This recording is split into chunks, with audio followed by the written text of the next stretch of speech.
இந்த சம்மர் சீசனில் நம்ம ஏசி நிறைய யூஸ் பண்ணுவோம். அது எவ்வளோ முக்கியமோ அதே போல் அந்த ஏசி ஃபில்டர்ஸை நம்ம ரெகுலராக க்ளீன் பண்ணுறது முக்கியம். நம்ம வீட்டில் இருக்கிற இந்த மாதிரி சின்ன சின்ன ப்ரஷஸ் யூஸ் பண்ணி நம்ம க்ளீன் பண்ண முடியும். ஃபர்ஸ்ட் நம்ம ஃபேஸை கவர் பண்ணிடணும். ஃபேஸ் மாஸ்க் ஆர் இந்த மாதிரி கர்ச்சிஃப் யூஸ் பண்ணிக்கலாம். சேஃப்டி ரீசன்ஸ்க்காக அந்த ஏசியோட மெயின் பாயிண்ட்டை நம்ம ஆஃப் பண்ணிடுறது ரொம்ப இம்பார்ட்டன்ட். ஏசியோட அந்த ஃப்ரண்ட் பேனல் நம்ம ஓப்பன் பண்ணணும். அந்த லெஃப்ட் சைடு அண்ட் ரைட் சைடில் அந்த லேச்சஸை ப்ரெஸ் பண்ணி நீங்கள் மேலே அதை தூக்கும் போது அது ஈஸியாக ஓப்பன் ஆயிரும்.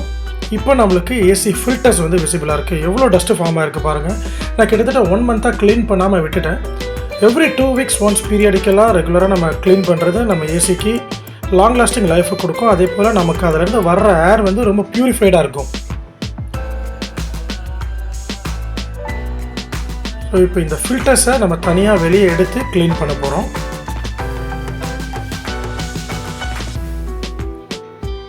ஸோ அதுவும் கூட ரொம்ப ஈஸி தான்.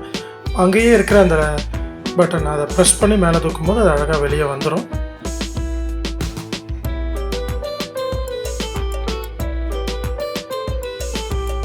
இப்போ நம்ம பார்த்துட்ருக்கிறது ஒரு ஹையர் மாடல் ஏசி. ஸோ இன்னொரு ஃபில்டரையும் நான் வெளியே ரிமூவ் பண்ணுறேன்.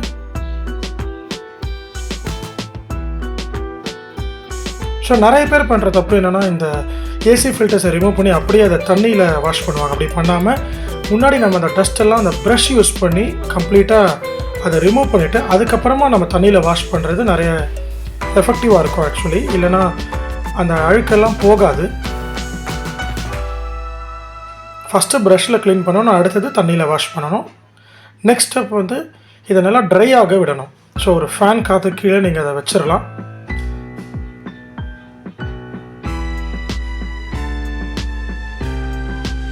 ஸோ அது ட்ரை ஆகிற அந்த டைமில் நம்ம ஏசியோட அந்த ரிமைனிங் பார்ட்ஸை நம்ம க்ளீன் பண்ணலாம். ஸோ இங்கே ஃபார்ம் ஆகிருக்கிற அந்த தண்ணியில் ஊறி இருக்கிற அந்த டஸ்ட்டை நம்ம ப்ரஷ் யூஸ் பண்ணி ரிமூவ் பண்ணலாம்.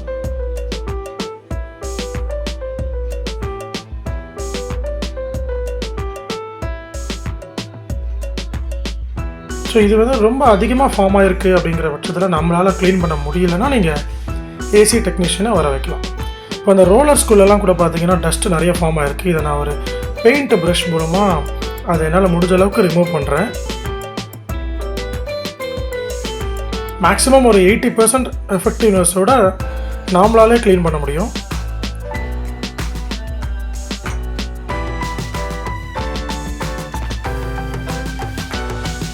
ஸோ இந்த மெத்தட்ஸ் எல்லாம் வந்து ரொம்ப கம்மியாக அழுக்கு இருக்கிற ஏசிகளுக்கு மட்டும்தான். ரொம்ப நிறைய இருக்குது, நான் ஒரு 6 மாதமாக க்ளீன் பண்ணவே இல்லை அப்படின்னா நாம் டெக்னீஷியனை கூப்பிடுறது தான் ரொம்ப நல்லது.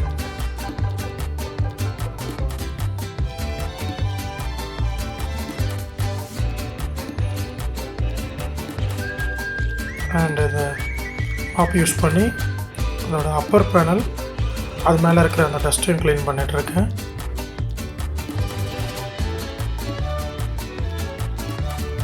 ஸோ ஒரு ப்ராப்பராக மெயின்டைன் பண்ணால் நமக்கு ஏசியோட லைஃப் நல்லா வரும். அதே போல் அதுலேருந்து வர்ற ஏரும் ப்யூரிஃபைடாக இருக்கும். மோஸ்ட் இம்பார்ட்டண்ட்லி எலக்ட்ரிசிட்டி பில்லும் நமக்கு கம்மியாக வரும் வாய்ப்பு இருக்குது. ஏசி கூட ஃபேன் யூஸ் பண்ணுறது அது நமக்கு இன்னுமே ஒரு பெட்டர் அட்வான்டேஜ்னு தான் நான் சொல்லுவேன். இது என்னுடைய பர்சனல் எக்ஸ்பீரியன்ஸில் ஃபேன் யூஸ் பண்ணும்போது அந்த ரூம் டெம்பரேச்சர் ஆல்ரெடி கூல் ஆகும். ஸோ ஏசி கம்மியாக வேலை செய்யும் போது கரண்ட் பில்லும் கம்மியாக தான் வரும். ஸோ அந்த ஃபில்டர்ஸை போட்டு க்ளோஸ் பண்ணியாச்சு. இந்த ஸ்விங் ஃப்ளாப் அதுலேயும் டஸ்ட் ஃபார்ம் ஆகிருக்கும், அதையும் கூட க்ளீன் பண்ணிக்கிறது நல்லது. அண்ட் 24 அப்படிங்கிறது தான் ஆப்டிமம் ப்ரிஃபரபிள் டெம்பரேச்சர். இந்த மெத்தட் நீங்கள் யூஸ் பண்ணி உங்கள் ஏசி ஃபில்டர்ஸை க்ளீன் பண்ணலாம். இந்த வீடியோ பிடிச்சிருந்தா